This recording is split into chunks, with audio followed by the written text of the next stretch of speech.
வேண்டாம், இந்த கிரானைட் குவாரியை நீங்கள் எடுக்க வேண்டாம், அந்த மக்களை நீங்கள் கொல்ல வேண்டாம், இந்த டங்ஷன் திட்டத்தை, இந்த குவாரி திட்டத்தை மாநில அரசு நாங்கள் எடுத்துக் கொள்கிறோம் என்று ஒரு ரகசிய கடிதத்தை, அரசாங்க கடிதத்தை எழுதியவர் அமைச்சர் துரைமுருகன் அவர்கள்.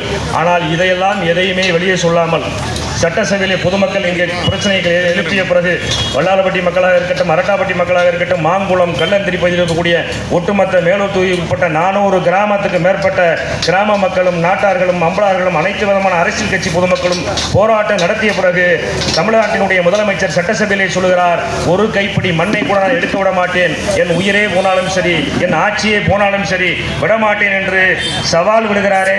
முதலமைச்சர் அவர்களே, நீங்கள் தைரியம் இருந்தால் உங்கள் மூத்த அமைச்சர் திமுக பொதுச் செயலாளர் பொதுப்பணிக்கு நீர்வளத்தினுடைய அமைச்சர் துரைமுருகன் மத்திய அமைச்சருக்கு எழுதினாரே கடிதம், அந்த கடிதத்தை வெளியிட தயக்கம் ஏன்?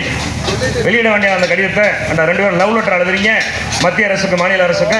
நாங்கள் மத்திய அரசை கண்டிச்சா வரக்கூடாதுன்னு சொன்னால் டங்ஷன் வராது, கடிதம் எழுதணும்னு சொல்லி முந்திக்கிட்டு போகிற திராவிட முன்னேற்ற கழகத்தினுடைய இந்த தமிழ்நாட்டினுடைய அரசாங்கம் ஏன் அந்த கடிதத்தை வெளியிடவில்லை கேட்டால் அது ராஜாங்க கடிதம், அது ரகசிய கடிதம், அது எங்களுக்குள்ள அமைச்சரவை உள்ள கடிதம், அது காதல் கடிதம் இல்லையே.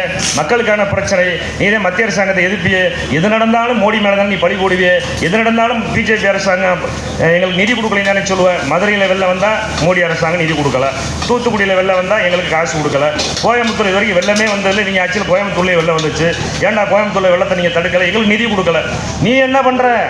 அதுக்குத்தானே உன்னை முதலமைச்சராக்கினாங்க மக்கள். சரி, இவங்க ஒரு பக்கம். அதுக்கடுத்து பார்த்தீங்கன்னா நம்ம மதுரையில் நாடாளுமன்ற எம்பி ஒருத்தருக்கார், நல்ல நடிகர், சிவாஜி கணேசனுக்கு பிறகு மிகச்சிறந்த ஒரு நடிகர். ஆனால் மக்கள் அவருக்கும் எதுக்கு ஓட்டு போகிறாங்கன்னே தெரியல. மேலூர் பகுதியில் முல்லை பெரியார் உருவ விவசாய சங்கத்தில் 16 ஹெக்டர் ஏக்கர் அங்கே வந்து விளைய முடியலை. முல்லை பெரியாருடைய நீங்கள் தான் அங்கே கேரளாவில் ஆட்சியில் இருக்கீங்க கம்யூனிஸ்ட் கட்சி, எங்களுக்கு தண்ணி வேணும்னு சொல்லி விவசாயிகள் இருந்தால் விவசாய சங்க தலைவர் அண்ணன் எங்கள் ஒன்றிய செயலர் அண்ணன் சந்திரசேகர்லாம் இருக்காங்க. அன்னைக்கு கூட விவசாய சங்கம் போயிட்டு வந்தாங்க, எல்லாம் போராட்டம் பண்ணுறாங்க. அண்ணன் சோமாஸ் அண்ணன் சாமி அண்ணன் பையன் எல்லாரும் போராட்டம் பண்ணுறாங்க.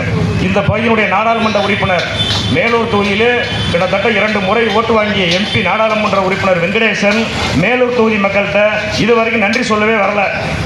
அதுக்கப்புறம் பார்த்தீங்கன்னா விவசாய மக்களுடைய பிரச்சனைக்கு எதுக்குமே வரல.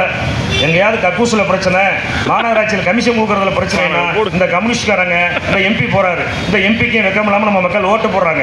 ஓட்டு போடுங்க, நல்லவங்களை பார்த்து ஓட்டு போடுங்க.